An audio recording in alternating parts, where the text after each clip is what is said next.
Hey everyone, a spirited drop from the back of a taxi and talking with you today about remote viewing. So this came up in my mediumship development call this morning, and it's such an interesting topic. So remote viewing is where the psychic projects their mind. It's also referred to as mind travel, but more commonly known, I think, as remote viewing. And the psychic is able to project their mind either into a place or a time that is not their current place and time. And it's a fascinating psychic skill, which we do know the CIA cultivated in the 1960s, I think it was, when they were looking to see if they could utilize psychics, to get a glimpse into enemy base camps and military installations and so on.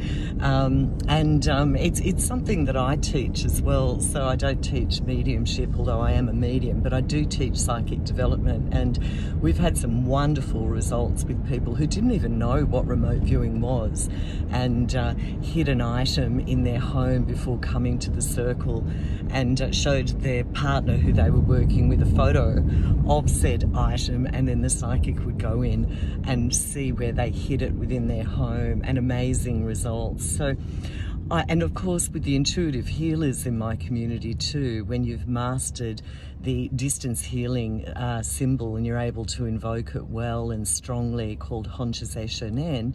Honshazé Shonen also collapses your awareness into the space where your recipient of the Reiki is actually dwelling. And I do this every Wednesday. I have sessions with people all around the world and use the distance symbol to do that. And of course with intuitive healing, our community also does a psychic read as well.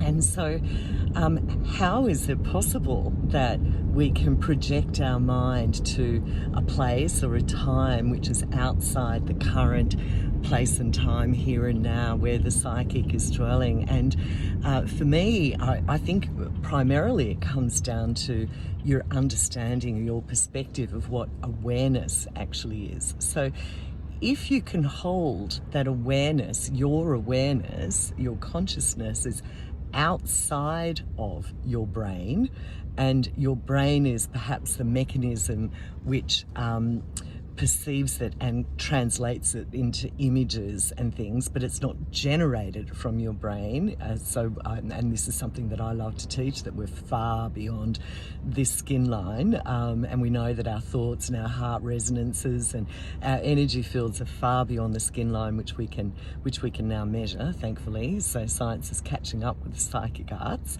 Then if you can hold that your awareness is outside your brain and not generated by your brain, then you can hold the idea that you can move that awareness into any place and any time. So that's what remote viewing is. Of course, it requires some mind mastery, and it requires, I think, an exploration of what your awareness actually is, and whether you're identifying with a vast field of awareness which is being processed and interpreted through the mind, or whether you think it's all just coming from your brain. And if you think it's all just coming from your brain, then you're sort of locked into here and now, aren't you?